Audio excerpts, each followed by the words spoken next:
For centuries, a hidden book whispered warnings about our time. It speaks of ancient civilizations, lost knowledge, and a coming disaster we're not ready for. They tried to burn it, bury it, erase it from memory, but it survived.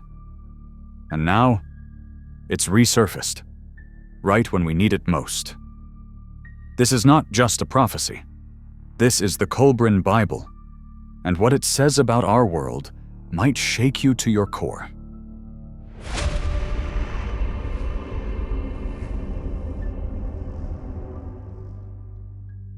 The Kolbrin Bible is not like any other ancient text. It's not a religious scripture in the way most people think. It doesn't belong to Christianity, Judaism, or Islam. And yet, it speaks of God, of creation, of light and darkness, of humanity's rise and fall. The book is said to be over 3,600 years old. Some parts may have been written by Egyptian scribes shortly after the Exodus. Others were added centuries later by Celtic mystics in Britain.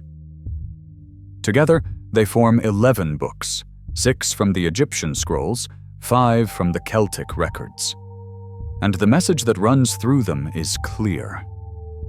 We are not the first advanced civilization, and we will not be the last.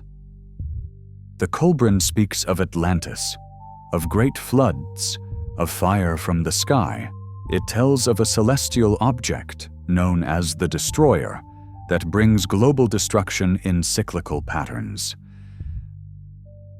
It also warns about moral decay, corrupted leadership, and a species forgetting its divine roots. For decades, this book was kept secret by a small group of guardians in Glastonbury, England. It narrowly survived the burning of the ancient libraries, and only in recent years has it been shared with the public. Many scholars still ignore it. But why? Because it challenges everything. It doesn't ask you to worship. It asks you to remember. Who were you? Where did you come from? And what's coming next?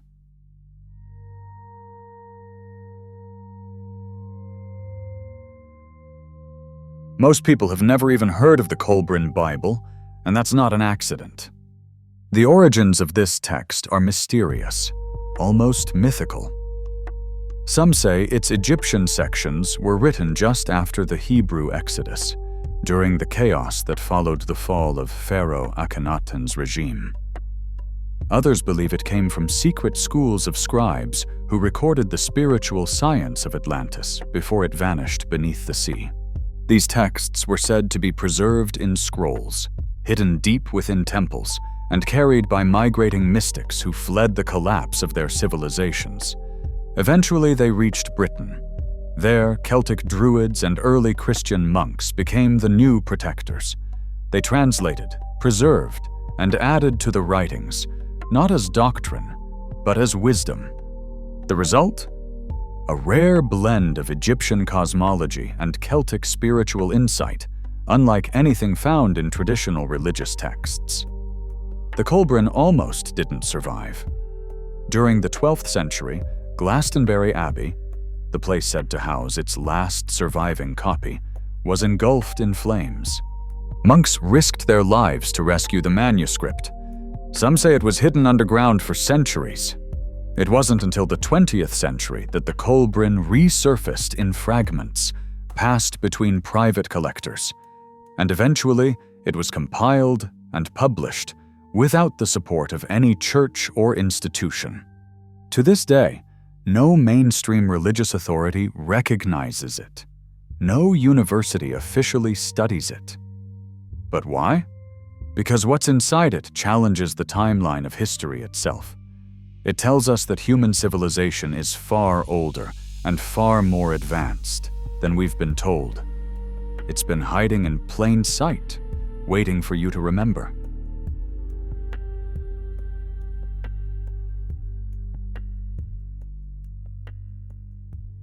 The Kolbrin Bible doesn't just speak about the past. It warns about the future. Our future. One of its most chilling themes is the arrival of a cosmic force known only as the Destroyer. It's described as a fiery object in the sky, bringing earthquakes, floods, and global darkness. It moves across the heavens unpredictably, shaking the earth to its core. The text says, "Men will fly in the air as birds and swim in the sea as fish. Then shall the heavens tremble and the earth move." A time of advanced technology, followed by chaos from the skies. The Kolbrin predicts natural disasters, but not just physical ones. It also warns of spiritual disasters, moral decay. People are turning against the truth. Leaders are consumed by greed. Families divided. Nature is out of balance. It speaks of a civilization that grows arrogant, that thinks it is above the laws of creation, that forgets the divine rhythm that governs all things. And when that happens, the Destroyer returns.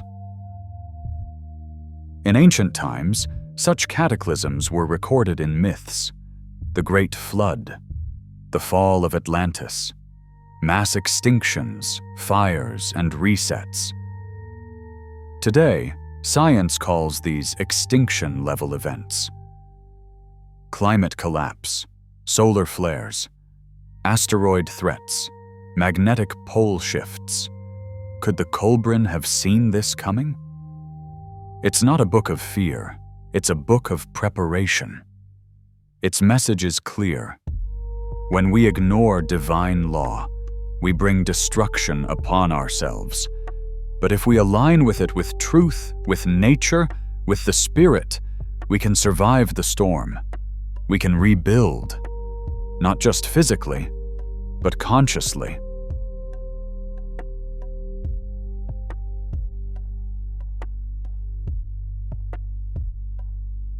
Buried within the Kolbrin Bible are strange references that sound less like myth and more like technology. It speaks of sky watchers, beings from beyond the stars, and crafts that moved without wind. Who were these visitors? Were they gods, angels, or something else entirely? The Kolbrin never uses the term alien, but what it describes feels eerily modern. It tells of beings who came in fiery chariots, who taught early humans the secrets of the universe, and who warned us of future dangers. In one passage it says, "There were those who came in the days of old, who taught the ways of light and number, who knew the paths of the stars and the rhythm of the heavens." These were not ordinary men. They brought knowledge, astronomy, geometry, healing techniques, and perhaps even energy systems we've long forgotten. Some researchers believe this could explain the advanced architecture of ancient civilizations. The pyramids, Stonehenge, and other megaliths may have been built with knowledge far beyond what traditional history can account for. But the Kolbrin warns us too. It says this knowledge was once used for harmony, and later for control. When human ego overtook wisdom, disaster followed. This mirrors the rise and fall of Atlantis, which the Kolbrin also mentions, a once great civilization that fell because it forgot its moral foundation. Could these stories be memories of an earlier age, when humans and celestial beings worked side by side? If so, maybe what we call myth is just misunderstood history. And maybe we're on the edge of repeating it, unless we remember what was once known.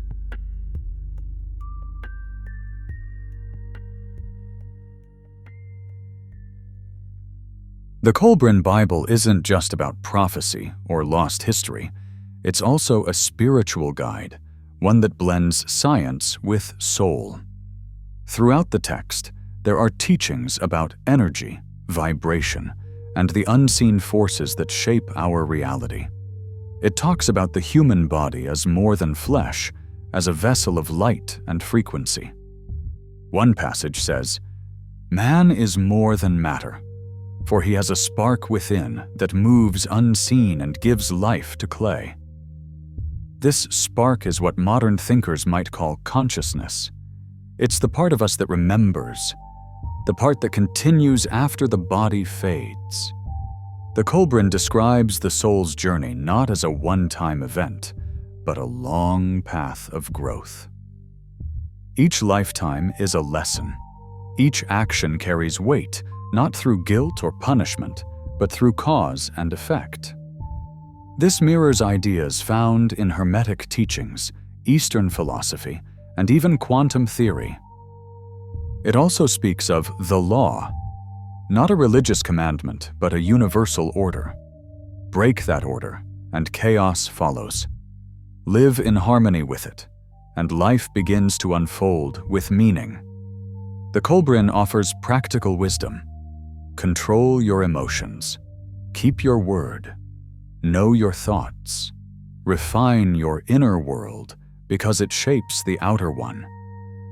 It teaches that we are creators in a larger system of creation. And our future, both personal and collective, depends on what we choose to build within ourselves.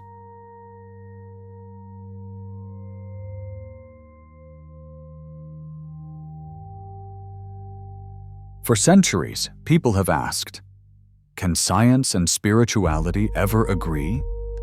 Is there a place where logic meets faith and both make sense? The Kolbrin Bible might be that missing link. Unlike most ancient texts, it doesn't demand blind belief. It invites investigation. It teaches that the universe is built on structure, patterns, cycles, laws, and that humans can understand them if they're willing to look deeper.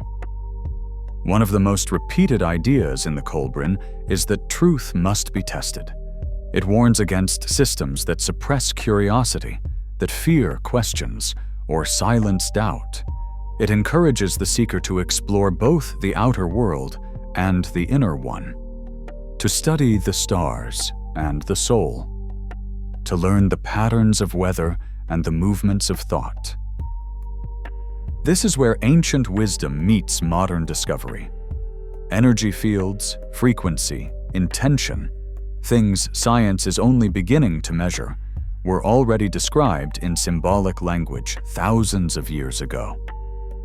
The Kolbrin speaks of creation as an act of mind and will. It describes the earth as a living being. It presents the soul as something that can grow, evolve, and transform through personal effort. Some spiritual researchers say this book bridges the gap between mysticism and modern science.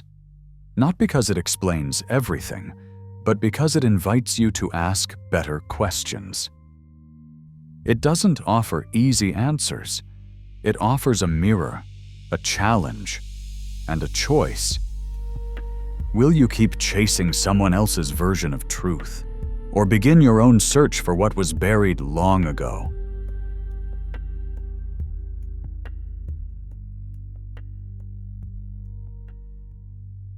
The Kolbrin Bible doesn't speak in riddles when it comes to danger.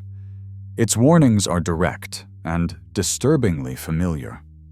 It talks about the fall of past civilizations, not just from war or disaster, but from within, when people forget their values, when truth becomes inconvenient, when selfishness replaces wisdom. One passage reads, "In those days, the people worshipped wealth and comfort. They forgot the ways of the stars and the balance of the earth. Then the heavens turned against them, and the ground opened its mouth." These aren't just ancient metaphors. They reflect what we're seeing now. Corruption in leadership, disconnection from nature, technological growth with no moral compass, a growing divide between people, in families, in countries, even in minds. The Kolbrin warns that when humanity strays too far from the natural order, the world corrects itself, not as punishment, but as a reset. The destroyer isn't just a planet or a comet. It's a symbol of consequence, of what happens when a species forgets it's part of something larger. But here's the part most people miss.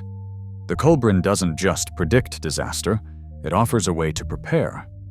It says the wise will read the signs. They'll return to the truth. They'll build inner strength before the outer world collapses. This isn't fear-mongering. It's a wake-up call. If the Kolbrin is right, and history does repeat in cycles, then we are not helpless. We're being given a final opportunity to remember what matters, to protect what's real, to become the kind of people who can survive the storm and rebuild something better.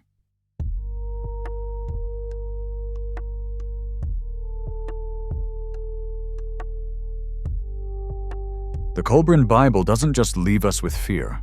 It gives guidance, simple, clear steps anyone can follow, not to escape, but to prepare. First, it tells us to know ourselves, to observe our thoughts, to ask, are my actions driven by fear or by truth?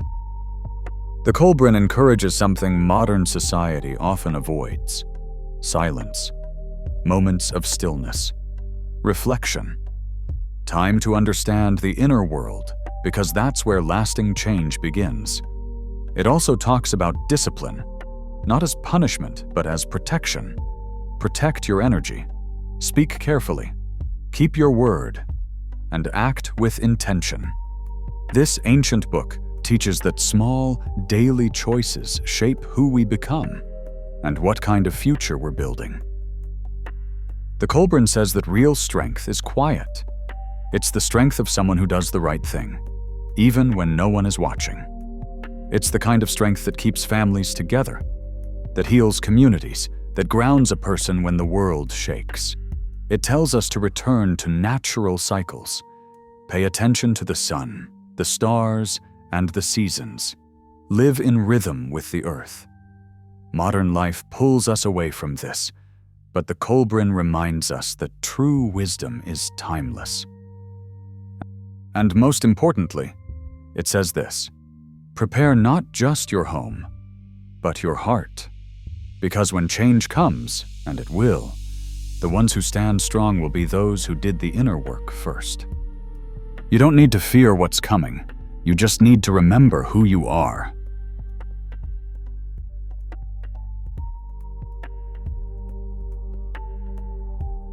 Maybe you didn't find this video. Maybe it found you. Out of all the content online, this message made its way to you now. That's not a coincidence. It's timing. The Kolbrin Bible was hidden for centuries, but it's here now. This isn't just a story about ancient books or forgotten warnings. It's a mirror. It's asking you, who are you becoming?